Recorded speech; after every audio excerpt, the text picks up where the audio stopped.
Buenos días, muchachos. La última clase hablamos de la influencia de la familia dentro del proceso de socialización y cómo dentro de ese proceso de socialización la familia nos enseña a consumir y aprendemos a consumir dentro de nuestra familia y generamos unos valores de consumo así como generamos valores de todo lo demás. En esta clase de nuevo vamos a hablar de cómo la familia nos influye como consumidores, pero no de cómo la familia nos ayuda a generar valores, no. Vamos a hablar acerca de cómo la familia nos pone en un lugar determinado en el mundo y eso también tiene que ver con la manera en la que consumimos. Vamos a compartir la pantalla para explicar esto mejor. Entonces, lo primero que vamos a ver es que la familia tiene varias funciones. Además de socializarnos, la familia nos proporciona bienestar económico. Al proporcionarnos bienestar económico, desde el punto de vista económico, el lugar en el que nos encontramos en la vida y en el mundo y en la sociedad en la que vivimos, nos la proporciona nuestra familia. Es decir, si somos de clase trabajadora, de clase obrera, si vivimos en una familia agrícola y en el campo, si somos de clase media profesional, si somos de clase alta, todo esto lo determina la familia, porque nacemos en una familia que tiene los valores a la clase social a la que pertenece. Además nos provee apoyo emocional y modela nuestro estilo de vida. Es decir, no es lo mismo ser una familia de clase media profesional, en donde yo tengo dos padres médicos, por ejemplo, que ser una familia de clase media trabajadora, en donde mis padres son los dueños de un negocio, yo desde pequeño voy con ellos al negocio y los ayudo a atender el negocio, de una panadería, por ejemplo. Y en ambos casos pueden ser familias de clase media. ¿Me explico? Y la forma en la que aprenden a consumir los hijos de los médicos y los hijos de los dueños de la panadería quizás no es la misma, o quizás sí. Vamos a verlo, ¿no? Lo primero que nosotros debemos de ver es que además las familias tienen un ciclo de vida. Y el ciclo de vida de cada familia también influye en cómo esa familia consume.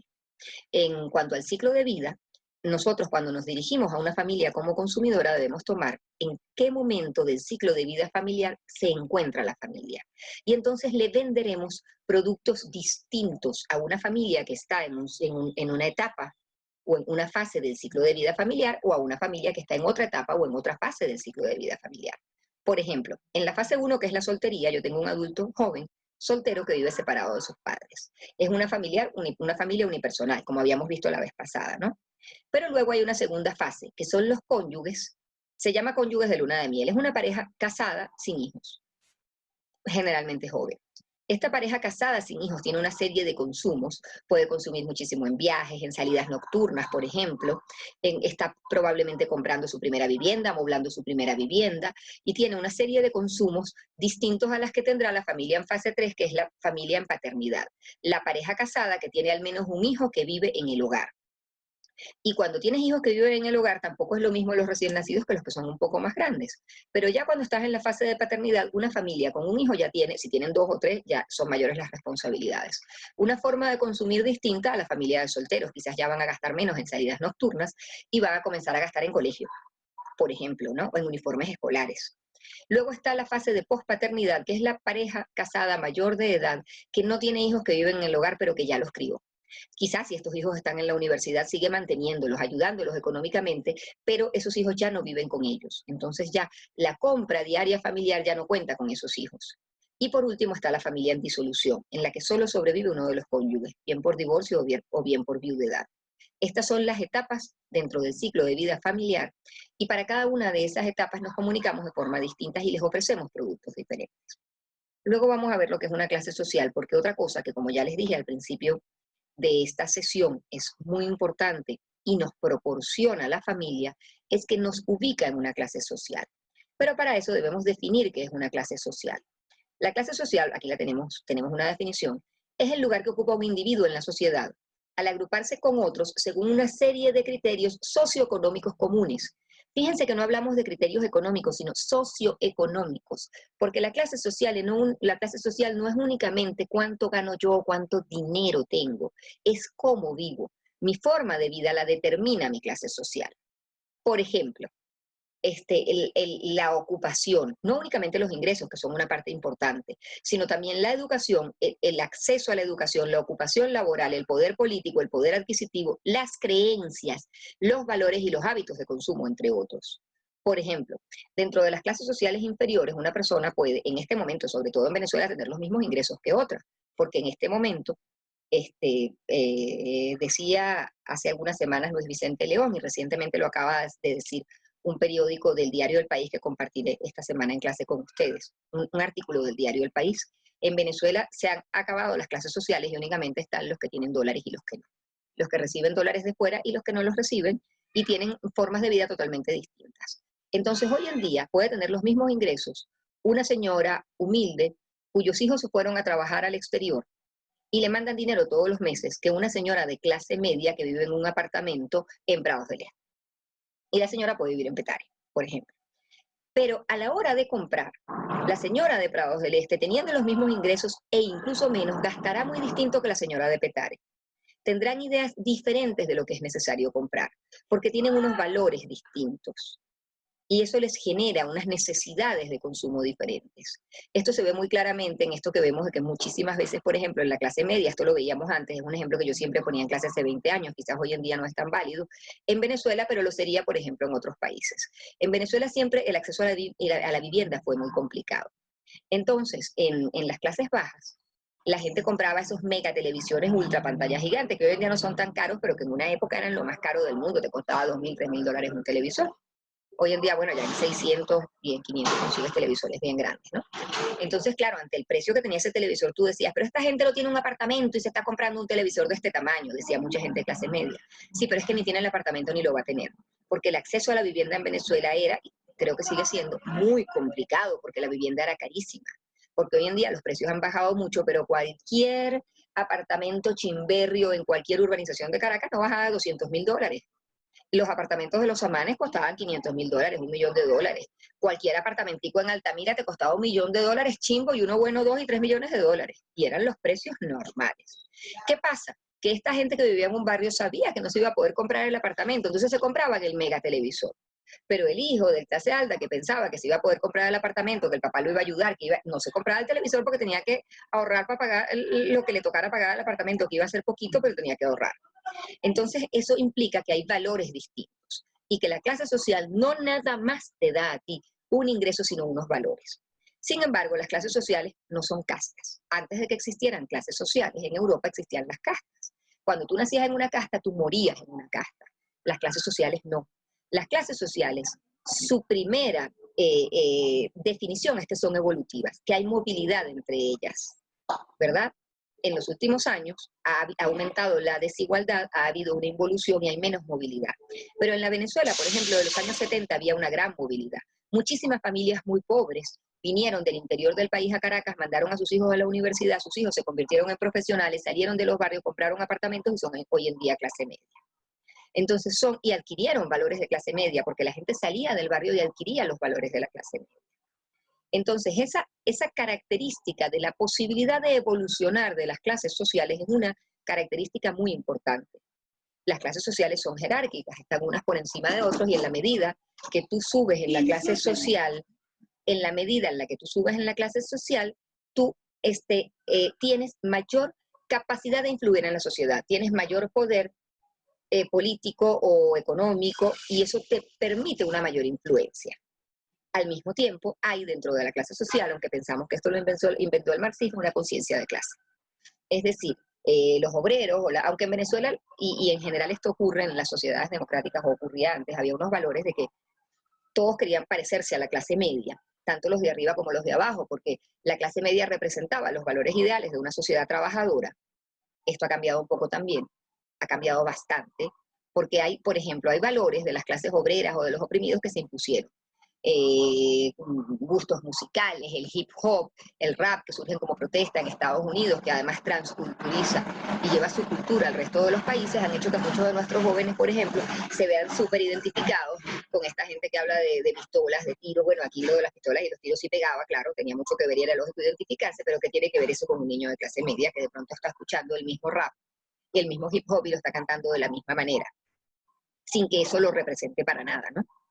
Entonces, se adquirieron ese tipo de valores, entonces ya no hay que verse como el niñito cifrinito o el pijito que decíamos antes, que es como, ustedes se acuerdan del príncipe del rap, que es Carlton, ¿se acuerdan de Carlton con la franelita polo, los pantaloncitos khaki, todo bien vestidito y acomodadito?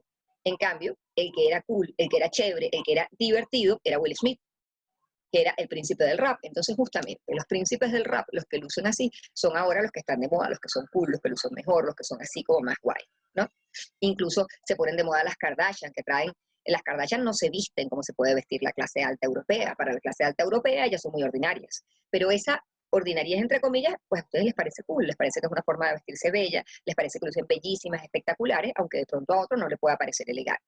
Entonces eso muestra que los valores en los últimos años de las clases sociales han ido cambiando y se han ido mezclando. Y esto tiene que ver también con la conciencia de clase. La conciencia de clase también se ha ido minimizando, ¿no? Y se le ha ido dando más valor al dinero que a la clase en la que perteneces. En algunos sitios, en países como el nuestro, la conciencia de clase es inferior. En Europa es muy superior. Es decir, un obrero europeo se gana la lotería y no se muda a donde viven los ricos. Se compra una mega casa en su mismo barrio porque él pertenece a ese barrio. Esa es la gente con la que él se siente cómodo. Y no se va a comer mañana al restaurante de 5 estrellas Michelin, de 3 estrellas Michelin de Ferran Adrià. No se va a comer a ese restaurante porque no se sentiría cómodo en ese restaurante. Pero sí se va a comer a un restaurante carísimo como un asador en el que vendan el mejor asado del mundo. Y por supuesto que se va a gastar los reales en tragos y por supuesto también que se irá de viaje a Punta Cana o a conocer Nueva York. Entonces, esa conciencia de clase hace que en esos países en donde es más marcada, cada quien viva en donde pertenece, ¿no? Y sea un poco más lenta la evolución jerárquica. Claro, eso también ocurre porque esos son países, Europa es tradicional, y justamente en Europa es donde existían las castas, entonces la evolución es mucho más difícil. En Estados Unidos, aquí en América en general, que somos pueblos jóvenes, hay menos conciencia de clase, mucho menos, aunque haya más clasismo, porque hay más clasismo aquí, maltratamos más a la gente o diferenciamos más a la gente por su clase social. En Europa hay más racismo, por ejemplo, porque en Europa, aún con la conciencia de clase, si tú vives en un pueblo, las niñas ricas del pueblo y las niñas pobres del pueblo van al mismo colegio público, e incluso al mismo colegio concertado, porque el colegio concertado está... Eh, el Estado paga una parte del colegio concertado para los niños pobres. Entonces al final van al mismo colegio, van a las mismas fiestas del pueblo y se abrazan en la misma fiesta y terminan siendo amigos porque en los pueblos no vive tanta gente, por ejemplo.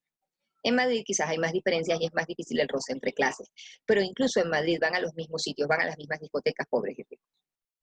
No te cierran la puerta de la discoteca porque luces así o de esta manera, ¿no? Como aquí. Y en ese sentido hay diferencias. La clase social, por supuesto, que marca cómo consumes y que es muy importante.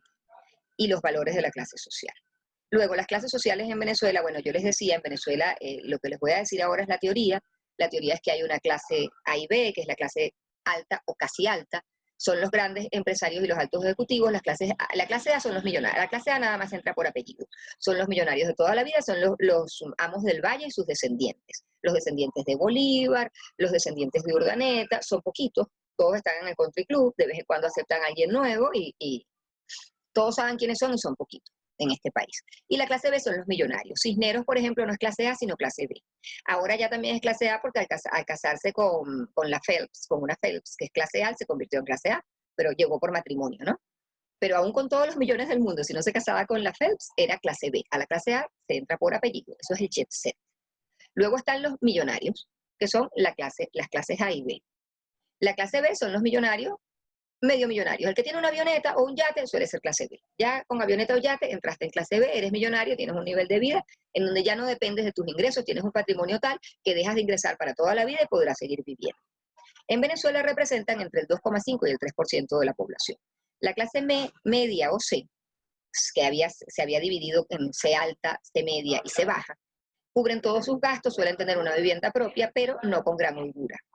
En la medida que son, por supuesto, la clase media alta, por ejemplo, puede viajar todos los años al exterior, la clase media iba a Margarita y la clase C no llegaba a viajar, si acaso se iba 2 días para La Guaira. Entonces, tienen algunas características de la clase B y en Venezuela representan al 17% de la población aproximadamente. La clase D, que es la clase media baja, incluye la pobreza moderada. Pueden cubrir sus necesidades básicas de alimentación, vivienda, pero con gran esfuerzo y deficiencias. Probablemente no pueden hacer arreglos en la vivienda. Antes se caracterizaba porque tenían viviendas que no estaban en óptimas condiciones. No es tampoco que fueran ranchos, eran viviendas, casas, pero de pronto pues podían tener una filtración, no estaban Los baños no eran bellísimos, bueno, aunque muchas veces en los ranchos hay baños bellísimos de obra recién hecha y con unos, este, con jacuzzi y con cosas así que uno no se espera encontrar en un rancho, ¿no? Y luego, son el 38% de la población, suelen tener empleos formales, trabajaban para la administración pública, trabajaban para la salud, y eran gente que llegaba a vivir bien. Se incluye ahí, por ejemplo, a los dueños de los abastos en los barrios, a donde la gente iba a comprar la comida, no le faltaba comida, solían ser dueños de la casa en la que vivían, tenían un carro, muchas veces tenían carro, es muy normal que la clase D en Venezuela tuviese carro. Y por último está la clase E o pobre. En Venezuela son el 42% de la población. Esto es cuando se medía, ya no las medimos, y ahora son $11. Tenemos unos 5 años que no los medimos y que no sabemos si estas cuentas van así o no van así. El 42% de la población, eso es vergonzoso, estábamos hablando de una gente que tenía ingresos inferiores a 2 salarios mínimos por vivienda. Claro, eso ya no existe porque ya pues un salario mínimo no te alcanza ni para almorzar. Entonces, como se dan cuenta, es difícil, ¿no? Es la gente que vivía en ranchos, en viviendas precarias, y bueno, probablemente podían comer, pero sus condiciones de vida eran muy desfavorables, sobre todo por la dificultad del acceso a la vivienda. El vivir en el rancho, tener que subir y bajar del cerro y todo esto. Muchas veces a la comida sí tenían acceso, porque la comida no era cara. Hoy en día, pues el problema es que no pueden comer, porque hoy en día el problema es la comida. La gente vive para comer. Aquí dice la crisis y la desaparición de las clases sociales, tenemos nuevos pobres y los que tienen dólares y los que no, como les he estado explicando recientemente. Luego, el estatus y el consumo de clase. Ok, hay ciertos consumos que nos da la clase social. Entonces, por ejemplo, los tecnos y el consumo tecnológico. El consumo tecnológico es un consumo típico de la clase media. Cada día se lleva más a toda la sociedad y el tener la última innovación económica se convierte en los últimos años en sinónimo de estatus social. Antes la tecnología no era sinónimo de estatus social, hasta hace 10 o 15 años, ahora sí. El último teléfono es lo que me da más estatus que unos zapatos. Los Jordan de los 80 son los iPhone de los 2000, de los 2020. Los Jordan de los 80 y de los 90 son los iPhone de hoy en día. Recuerden esto. La moda y la ropa siempre fueron símbolo de estatus, pero cada día menos.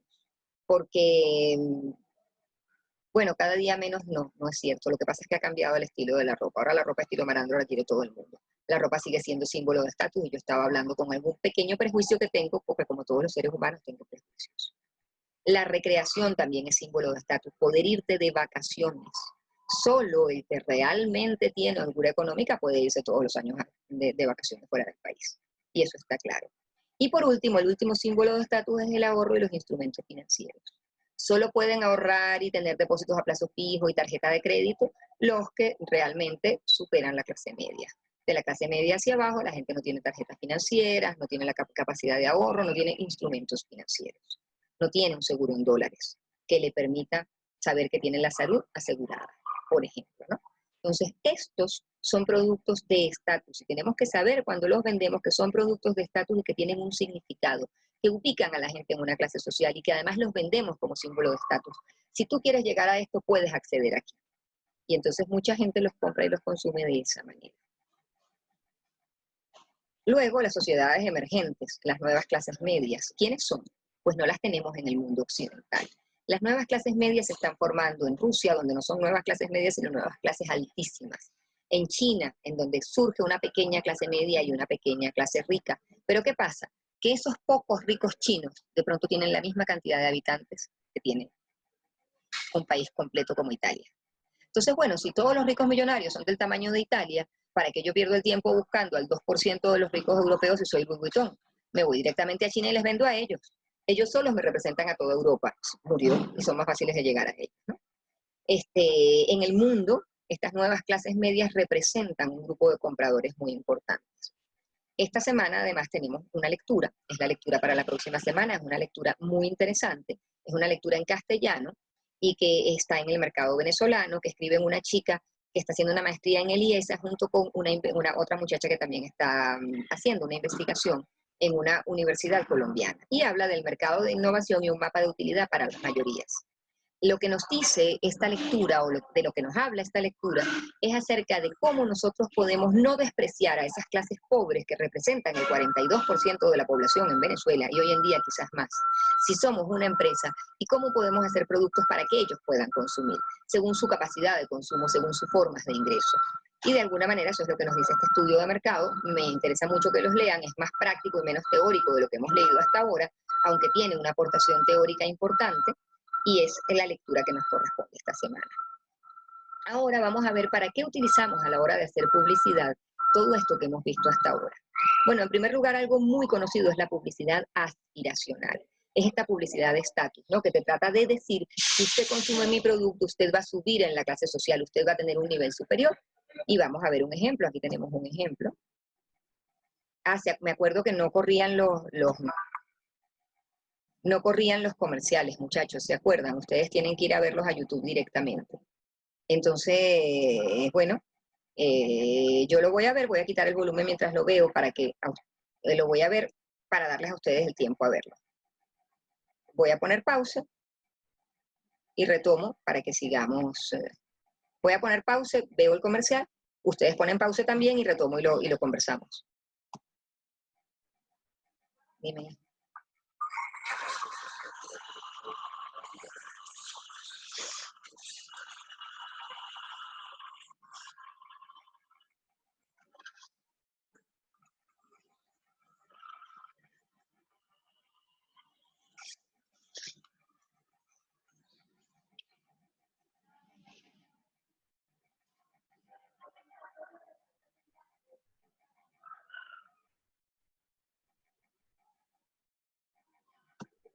Muchachos, parece que no puse pausa en la grabación, sino en la función de compartir pantalla, así que esto quedó grabado. Lo siento, perdónenme. Voy a poner pausa, ya tengo aquí, ya vi dónde ponía pausa en la grabación, perdónenme. Espero que ustedes, bueno, lo hayan pausado ustedes, hayan visto el comercial. Se los comento de cualquier manera. El comercial, el turrón más caro del mundo, ¿no? Entonces te muestra el collar de perlas, la casa de lujo en la que viven. Entonces tú por comerte el turroncito, tú no puedes tener ni el collar de perlas, ni la casa, ni todo eso, pero puedes tener el turrón y entonces te sientes igual, es aspiracional, que los que tienen todo ese dinero. No sé si funciona. Yo nunca me compré el turrón y soy turronera. Me encanta un turrón, pero no me llamó para nada la atención el turrón más caro del mundo. A mi hijo sí, claro, era un niño. A mi hijo sí decía, yo quiero probar ese turrón, tiene que ser el mejor. Él se lo creía. Yo de verdad, el problema es que como yo he trabajado en esto, soy muy incrédula. Pero bueno, es una forma utilizable y casi todos los perfumes, por ejemplo, son aspiracionales. ¿Por qué los perfumes son todos aspiracionales? Porque yo no puedo, evidentemente, o no todo el mundo puede, comprarme un vestido de Dior de Prêt-à-Porter. Porque un vestido de Dior de Prêt-à-Porter está alrededor de los $1000. Entonces, bueno, no puedo, ¿verdad? Probablemente el bolso Dior que cuesta 800, tampoco todo el mundo se lo pueda comprar. Pero mi amorcito, el perfumito Miss Dior que cuesta 50 o $60, ese se lo puede comprar Tutilimundache. Tutilimundache. Entonces, yo no me voy a comprar de Dior el bolso, quizás sí, no me voy a comprar el vestido, pero el perfumito me lo compro y me lo pongo y estoy igualita que los demás. Por eso la publicidad de perfumes suele ser aspiracional. ¿Ok? Vamos a ver ahora otro, que son los valores de la clase media como valores universales. Otra cosa que se utiliza es mostrar los valores de la clase media como los valores universales. Lo que yo les había dicho, todo el mundo quiere acercarse a la clase media. Entonces, el ideal de familia es el ideal de familia clase media. Y si yo muestro ese ideal de familia y sus valores, que son los que llamamos valores burgueses, pues como valores universales, son a los que todo el mundo querrá acceder. Y también lo utilizo en la publicidad. Vamos a verlo de nuevo. Ahora sí voy a poner la pausa de la que les había hablado porque ya vi cómo. Estoy pausando y reanudo. Familia clase media, niña que va a colegio de monjas por el uniforme probablemente, y comen panquecas de maicena, una cosa transculturizada, no arepitas. El comercial es colombiano y lo que les estoy diciendo vale tanto en Colombia como en Venezuela. No es una niña de colegio público, vive en un apartamento clase media y son los valores de la familia de clase media tradicional. Padre, madre y 2 hijos. Todos muy blanquitos, por cierto, ni un morenito por ahí. Valores de la clase media como valores universales, a lo que todos quieren parecerse. Y por último está la identificación. Ya en la identificación, entonces, si yo voy a una clase baja o popular, o si yo busco identificarme con los valores de una clase baja o popular, entonces sí puedo mostrar a una persona de esa clase. O si yo quiero hablar de los valores de un país, entonces muestro a los valores del país. Y es otra forma en la cual yo utilizo a la clase social como el elemento que me va a generar identificación. Vamos a ver los dos comerciales que tenemos. El primero, este que está aquí que les estoy mostrando de la rubita y luego el de harina pan. Vamos a ver primero el de la rubita, vuelvo a poner pausa para que la vean y les vuelvo a contar. Véanlo, ponen pausa ustedes también y les vuelvo a contar. Bueno, el comercial, déjenme ver si regresé, que no estoy segura de si... Sí, regresé a la grabación. Ok. Bueno, el comercial de auge está muy claro. Lo primero viene por el precio. Segundo, la cantante, Rebeca. Rebeca es una choni en España, el comercial es español. Una choni o una poligonera. ¿Qué es una choni o una poligonera? Es una muchacha que trabaja en un polígono, es decir, un polígono industrial, es decir, es obrera. No tiene estudios superiores o universitarios, no es clase media. Se viste de forma exagerada con una cosa hiperpegada y se maquilla esos ojos azules, así que se nota azul desde lejos y la bemba roja y es así toda sexy, ¿verdad? Una choni o una poligonera en España. Y están buscando llamar a la gente que quiere ahorrar. No quiero gastar, vente a auge. Entonces, evidentemente, están buscando identificación del target. El que tiene su carro, quiere gastar poco, tal, que vaya ahí, que es la gente con la que ellos se identifican, y son los valores que están demostrando. Funciona. Les habrá funcionado porque tienen 3 o 4 campañas seguidas con Rebeca y ella sigue yendo y les ha funcionado. Por lo menos han logrado recall, si no logran identificación. Bueno, vamos a ver por último la identificación con el comercial de harina pan, que a mí me parece mucho mejor logrado. Vamos a poner pausa para que ustedes lo vean y yo lo... Una familia en donde no se muestra al padre, solo a la madre, pilar de la familia venezolana, clase media baja o obrera trabajadora, una cocina de una casa, no la más lujosa, pero una cocina hecha pues en obra, con lo cual por lo menos una casa trabajadora o clase media baja, y una madre que dice, ese es nuestro sabor, ese es el sabor venezolano con sus 2 niños. Nada de rubitos de ojos azules, bien morenita ella y morenitos sus hijos. Identificación total. Cualquier venezolano se puede sentir identificado con esos, aún no siendo así, aún siendo como yo, hija de españoles y más blanquita y tal, te sientes completamente identificado con esos valores. Allí sí se logra muy bien la identificación. Entonces, la clase media, la clase social, perdón, es un elemento muy importante a la hora de desarrollar mensajes, de estructurar mensajes. También a la hora de conocer a los consumidores a los que nos dirigimos, es un factor importante en qué lugar se encuentran dentro de la sociedad. Entonces, bueno, de esto va la clase de hoy. La lectura, como les dije, también es importante y nos veremos en la conversación síncrona para aclarar dudas. Un abrazo a todos y nos seguimos viendo.